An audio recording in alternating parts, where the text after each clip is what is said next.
کیا پانی پر جنگ ہونے کی پیش گوئیاں سچ ثابت ہونے والی ہیں؟ انڈیا نے پاکستان کا پانی بند کرنے کا منصوبہ کیوں بنایا؟ آخر انڈیا کے ارادے کیا ہیں اور ہمالیہ سے کون سی بری خبریں آ رہی؟ کروڑوں زندگیاں خطرے میں کیوں پڑ گئی ہیں؟ دیکھیے 24 ڈیجیٹل کی رپورٹ۔ اس وقت جب انڈیا نے پاکستان کا پانی بند کرنے کی دھمکی دی تو ایک دنیا پر سکتہ طاری ہو گیا تھا کہ بھارت نے ایسا کیوں کیا، اس کے پیچھے مقاصد کیا ہیں۔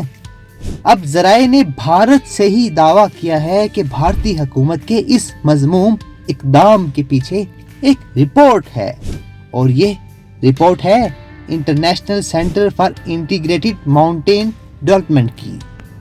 اس رپورٹ میں چھپے وہ حقائق دیکھ کر مذہبی انتہا پسند بھارتی حکومت بجائے کہ اس مسئلے کا مشترکہ طور پر حل نکالتی، اس نے الٹا ہی پاکستان کے خلاف ایک چال چلنے کی کوشش کی۔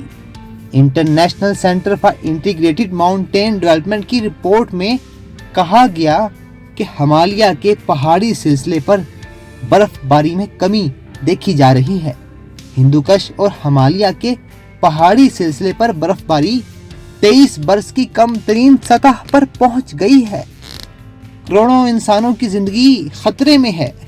International centre for integrated mountain development کی رپورٹ میں خبردار کیا گیا کہ ہمالیہ کے پہاڑی سلسلے پر برف باری میں کمی کا یہ رجحان مسلسل تیسرے سال بھی جاری ہے۔ خطے میں پانی سے متعلق سلامتی داؤ پر لگ رہی ہے۔ ہمالیہ ہندوکش کا پہاڑی سلسلہ افغانستان سے میانمار تک پھیلا ہوا ہے۔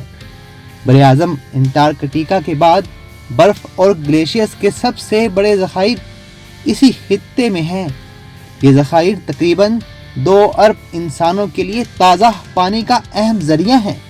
زراعت، گھریلو استعمال اور دیگر ضروریات کے لیے بھی انہی ذخائر پر انحصار کیا جاتا ہے۔ ICIMOD کی تازہ رپورٹ کے مطابق خطے میں موسمی برف کا تسلسل معمول سے 23.6% کم ہے، اور یہ گزشتہ 23 برسوں میں کم ترین سطح ہے۔ رواں سال برف باری جنوری میں دیر سے شروع ہوئی اور سردیوں کے موسم میں بھی اوسطاً کم ہی رہی۔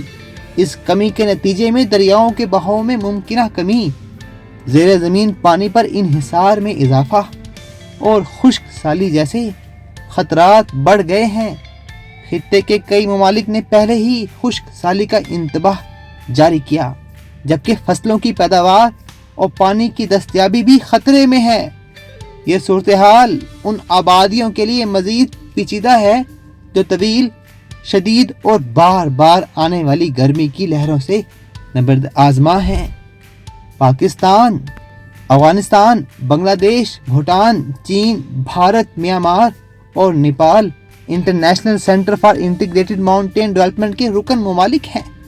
ICIMOD کے ڈائریکٹر جنرل نے طویل مدتی حل کے لیے پالیسی میں تبدیلیوں پر زور دیتے ہوئے کہا کہ کاربن کے اخراج نے ہندوکش سلسلے میں برف کی غیر معمولی کمی کا راستہ ناقابل واپسی بنا دیا ہے۔ انہوں نے ماحولیاتی تحفظ اور پائیدار ترقی کے لیے فوری اقدامات کی ضرورت پر زور دیا تھا، مگر بھارت نے مشترکہ طور پر اقدامات اٹھانے کی بجائے پاکستان کا پانی ہی بند کرنے کی دھمکی دے دی۔ بھارت کو اپنے مذموم ارادے سے باز آنا چاہیے۔ ماحولیاتی تحفظ اور پائیدار ترقی کے لیے فوری طور پر مشترکہ اقدامات اٹھانے کی ضرورت ہے۔